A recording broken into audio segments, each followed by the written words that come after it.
قدرمنو سلامونه مې واخلئ. بیخي ګپ په ګیپه شپه ده او د ناڅاپي ډالۍ په لاس روغانۍ راسره هم ښکاري. د ټي ایم اے رسټ هاوس نه موږ لاندې دیر ته کوزیږو او یقین وکړئ تا به وایې که د اسمان نیمې ته راختي وو. موږ سره ډېر محترم سمیع الله سهر صاحب ناست دی، د دې تر څنګه اظهار الحق دراني صاحب را سره ناست دی او زمونږ یاسر اکمل روغانۍ صاحب ډېر خوږ شاعر او زما یار را سره ناست دی. خو زه یم چې اډوی نه خیمه دی خو تاسو دومره ولید قدرمنو. یو چا رانه تپوس وکړي وی فلانی پیژنې؟ ما یې دومره یې پیژنم چې اوس یې هېرول غواړم.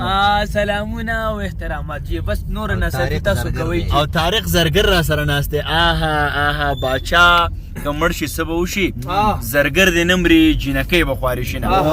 زه یم سهر صاحب به راشي د زمونږ صدارت وکړي د دې نیمې شپې د ناڅاپي که نه، او روغانۍ صاحب به اعزازي میلمه شي او دغسې اظهار الحق دراني به خپل شعرونه ووایي. راشده موږ به پکې یو شعر نومي او روایت دی که نه. نو سهر صاحب ستاسو په اجازت باندې شعر ویمه چې چا دومره قدرې ونه کړل چې دا خلک یې خپل کړه، چا دومره قدرې ونه کړه چې دا خلک یې خپل کړه، څوک دومره چاپلوسګرو چې بلها خلک یې خپل کړه. او په دې وایم چې ښکل کم رقیب جان په دواړه مخه، دا څومره لوی هنر دی چې زما خلک یې خپل کړه. او هم د دې سره ډېر محترم اظهار الحق دراني صاحب ته بلنه ورکوم. افسر صاحب ډېره زیاته مهرباني. اول خو دا دیر د براتک باندې زړه د تله هرکلی وایم او دا وایم چې باڼه درته لوګی کم که چشمان درته لوګی کم، باڼه درته لوګی کم که چشمان درته لوګی کم، دا زه تنها پوره یم که جهان درته لوګی کم. او زر زر درته دا شعرونه ویم د ژوند تورو تیروله یو مشال چرته کې ګورم، د ژوند تورو تیروله یو مشال چرته کې ګورم چې هغه زما په نوم دی که نه پال چرته کې ګورم. او د اظهار په تمه تمه سم بلها وختونه تیر شو، ډالۍ کې درلیږمه یو رومال چرته کې ګورم. او چې ودرېږي سینګار ته آینه په کاڼو ولي، چې ودرېږي سینګار ته آینه په کاڼو ولي، دستا نری زنې له یو خال چرته کې ګورم. او ګزار خلک په بل کړي خو ګزار زمونږ نصیب شي، سر له د یتیم بچي چوپال چرته کې ګورم. او ګودر له چې اظهاره د اوبو په بانه لاړ شي، ګودر له چې اظهاره د اوبو په بانه لاړ شي، چې جوړ ورله منګې کړي یو کلال چرته کې ګورم. ډېره زیاته مننه کومه. او هم د دې سره زما یار مخکې سیټ کې ناست دی، ډېر په چروت کې دی، اورې په کچه ټیشن اډو ودرېږي نه. راشد خان راشده ګورې د اسمان نه کوزېږي په کته ارشاده شپه ده شپه ده د شپې ته ګوره اکثر ګاډې واډې وې. زه به دا شعر ډالۍ کوم او یو ټپه به وکړم. ارشاد یو به شعر ډالۍ کوم چې ارشاد دا جنۍ به څنګه د اسمان په ژۍ قدم نږدي، دا جنۍ به څنګه اسمان په ژۍ قدم نږدي، یو چې ښایسته وي بله خور د زورورو وي. واو راشد خدای د غریب سړي د پور نه مې ساته ګورې پور دې وي را پورې، خو چې پور د زورورو وي. او بس یوه ټپه ډالۍ به کومه چې ارشاد مخې له راغله راته جاړي، مخې له راغله راته جاړي، د لونګین نه یې زونډې روک شوي دي. واه راشده ډېره زړه پورې ټپه دې وکړه او تا د مخې خبره وکړه. نو زه به یو ټپه وکړم چې ژوند ته په بیرته بیرته ګورم لکه بیللی جوارګر چې کور ته ځینه. هم د دغې سره زمونږ په نننۍ ناڅاپي کې زمونږ چې اعزازي میلمه دی ډېر محترم یاسر اکمل روغانۍ صاحب د 3 کتابونو څښتن، هغو ته به بلنه ورکم. یاسر صاحب تاسو را سره خپل کلام شریک کړئ. مننه افسر افغان صاحب، ستاسو د راشد خان راشد ډېر انتهایی مننه چې په دومره لنډ تنګ وخت کې راغلی. نن زما کتاب مخکتنې ته تاسو ښکلا وبخله.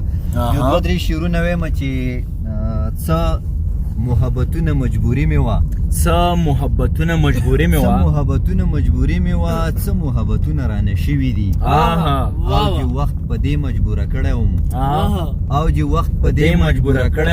او چې نفرتونه رانه شوي دي،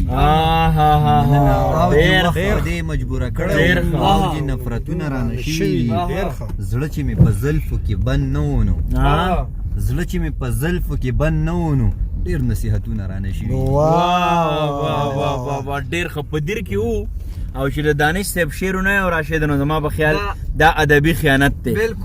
کور دې په جوړ کو کاروبار ته دې په وده ورکړه دا چې د خدای په نوم چاندې غوښتې تا دې له غوښتې هم د دې سره ډېر محترم سهار صاحب زمونږ د نننۍ د شپې د ناڅاپي صدر صاحب هغه به راسره خپل کلام شریک افسر ستاسو ډېر ډېر مهرباني مننه کوم او د راشد خان راشد صاحب مننه کوم او دلته پر راتلو ته هرکلی بیا راشئ خوشحاله یو څو شعرونه بل سره شریک کړم چې یو درد مې په زړګي کې د اظهار پاتې کېده یو درد مې په زړګي کې ډېره ښه پاتې کېده روانو مخکې تلم وروسته یار پاتې کېده سهار صاحب ډېره چسته مطلب ده درد مې په زړګي کې د اظهار پاتې کېده روانو مخکې تلم وروسته یار پاتې کېده او هغه ساعت مې غم د زړه په ټوله دنیا خور شو هغه ساعت مې غم د زړه په ټوله دنیا خور شو یتیم چې په سلګو سلګو د پلار پاتې کېده په داسې چاپېرچل کې مې د ژوند ورځې تېرېږي په داسې چاپېرچل کې مې د ژوند ورځې تېرېږي چا قبر کاو د رزق او څوک نار پاتې کېده په داسې چاپېرچل کې مې د ژوند ورځې تېرېږي چا قبر کاو د رزق او څوک نار پاتې کېده او هغه ساعت مې غم د زړه په ټوله دنیا خور شو یتیم چې په سلګو سلګو د پلار پاتې کېده او یوه بله نظاره شوله څرګنده قیامتو کمقله مشران شو او هوښیار پاتې کېده بېشکه هیچا ورسره هم د همدردۍ اظهار ونه